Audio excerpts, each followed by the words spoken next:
उंगली का सही इस्तेमाल करें। सब्सक्राइब दबाकर बेल आइकन दबाना ना भूलें।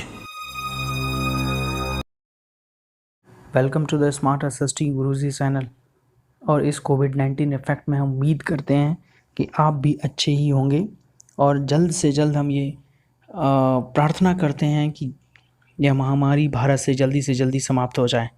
सो स्टूडेंट्स, हमने ये देखा कि पिछले पार्ट 1 ये this one is the chapter of the civics class 9 what democracy and why democracy. In this connection, there are the many parts of the video. I think at least this one is the 5 parts of the videos. In a first part, we have seen about what is democracy, and there is a definition. The rulers are elected by the common peoples. We have postmortem this definitions, and we have understand and explain that what is democracy and why there is a need for democracy in the world, and why we want to live in a democratic part of the world. Is it? And second part we have learned, or you can say that हमने सीखा या समझा कि what is the best features of the democracy. So in this connection, in a part 3rd video also we are going to judge the basic features of the democracy, which is the very important for the democratic world and citizens also. That is rule of law and respect for the rights. Is it?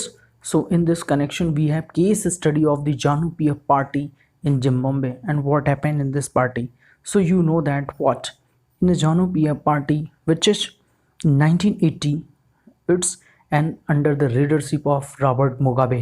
Robert Mugabe was the president, and you know in Zimbabwe there are the regularly elections was happen, and this ZANU-PF party have a long journey of the freedom struggle, and he has participated for the freedom of the country. Like in India, you can say that Indian National Congress is a major party which is established in 1885, participated for the freedom struggle of the India and ultimately got the freedom. So like the same thing, but you know the only popular होना ही केवल party का ये नहीं है कि वहाँ पे democratic rules है. ये क्या करते थे, लगातार इन्होंने क्या किया, अनफेयर प्रैक्टिसेस का यूज किया रॉबर्ट मुगाबे ने, और इसके साथ इन्होंने कॉन्स्टिट्यूशंस को चेंज किया to increase the power of president. Means Robert Mugabe की पावर को एक्सटेंड कर दिया गया, बढ़ाया गया, ऐसा इस तरह से कॉन्स्टिट्यूशन में चेंज किया गया. बट पावर तो बढ़ी लेकिन उनकी अकाउंटेबिलिटी फिक्स नहीं हुई, वो अकाउंटेबल नहीं हुए. अगर आज कंट्री में कुछ हो जाए तो रॉबर्ट मुगाबे जो है अकाउंटेबल नहीं थे at the condition. Is it's and he change the many constitution several times. And opposite जो पार्टी वर्कर्स हुआ करते थे, जो अपोजिशन पार्टीज़ की एक्टिविटीज़ थी, मीटिंग्स थी, उसको हैरेस किया जाता था, डिसरप्टेड किया जाता था, बैन किया जाता था, इलीगल किया जाता था. कोई डेमोन्स्ट्रेशन गवर्नमेंट के अगेंस्ट नहीं हो सकता. You can say that they establish a dictatorship and unless and until he regularly won the elections. Means he was a popular government, but in spite of popular government these are the activities against the democratic governments. Is it? वो उसके against हैं. Okay इन्होंने क्या किया, media को control कर दिया, public protest को इन्होंने इलीगल कर लिया, मीडिया को कवर कर लिया. It's media activities on radio television control by ruling party. Ruling party जैसा चाहती थी रेडियो टेलीविज़न और मीडिया ब्रॉडकास्टिंग को कंट्रोल करती थी. यहाँ तक कि जो जर्नलिस्ट थे, न्यूज़पेपर के इंडिपेंडेंट जो जर्नलिस्ट थे, उनको भी हैरेस किया जाता था. गवर्नमेंट कोर्ट जजमेंट को इग्नोर करती थी और जजों पे ये प्रेशराइज करती थी कि आप उनके फेवर में जजमेंट दें. तो जो एग्जाम्पल्स जो था जो जिम्बाब्वे का यहाँ पे, वो पॉपुलर अप्रूवल तो है. रूलर्स ये जरूरी नहीं कि elected by common peoples is must be a democratic country. The popular government can be a undemocratic. That is the question arise here's. So for judging the democratic, so we must look before and after the elections. तो हमको पहले और बाद उनके दोनों elections को देखना पड़ेगा, क्या तरीका उन्होंने अपनाया.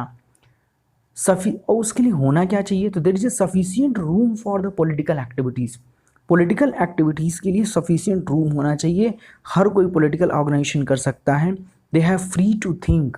वो सोचने के लिए फ्री हों, उनके पास ओपिनियन हो और उस ओपिनियन को एक्सप्रेस वो पब्लिक में कर सकते हों. Means there must be a freedom of speech and expression. वो कुछ बोल सकते हो unless and until he does not violate the other rights. मतलब आपको बोलने की स्वतंत्रता तभी तक है जब तक कि आप किसी दूसरे की स्वतंत्रता का हनन नहीं करते हैं. ठीक है, जैसे मैंने एक एग्जांपल दिया था कि आप पार्क में टहलने जा रहे हैं, एक स्टिक के साथ टहलना आपका राइट्स है, लेकिन वो स्टिक आप चारों तरफ घुमा रहे हैं, जिससे पीछे वाले जो व्यक्ति जो टहल रहा है उसको वो स्टिक बार बार लग रही है। तो यहाँ पे ये राइट्स आपका नहीं है। Your right is suspended, stopped now, because you are hampering the other rights. आप दूसरे के राइट्स का वायलेशन कर रहे हैं। जैसे ही आप दूसरे के राइट्स का वायलेशन करेंगे आपका राइट्स स्टॉप हो जाएगा। सो ही मस्ट फॉर्म एसोसिएशन, कोई भी एसोसिएशन संघ बना सकता है, प्रोटेस्ट कर सकता है, प्रोटेस्ट ऑर्गेनाइज कर सकता है, टेक अदर पॉलिटिकल एक्शन, कोई और पॉलिटिकल एक्शन वो लेना चाहे तो ले सकता है, ठीक है, बट विदाउट आर्म्स।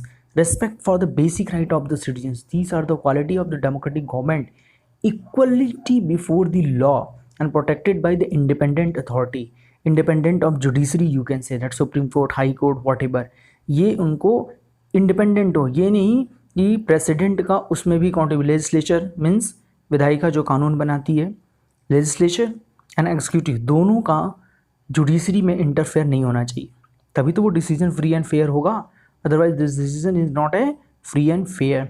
सो सभी इक्वल हो, लॉ के समझ सभी बराबर हों, और उन्हें बराबर जो है प्रोटेक्शन का राइट भी दिया गया हो, ठीक है।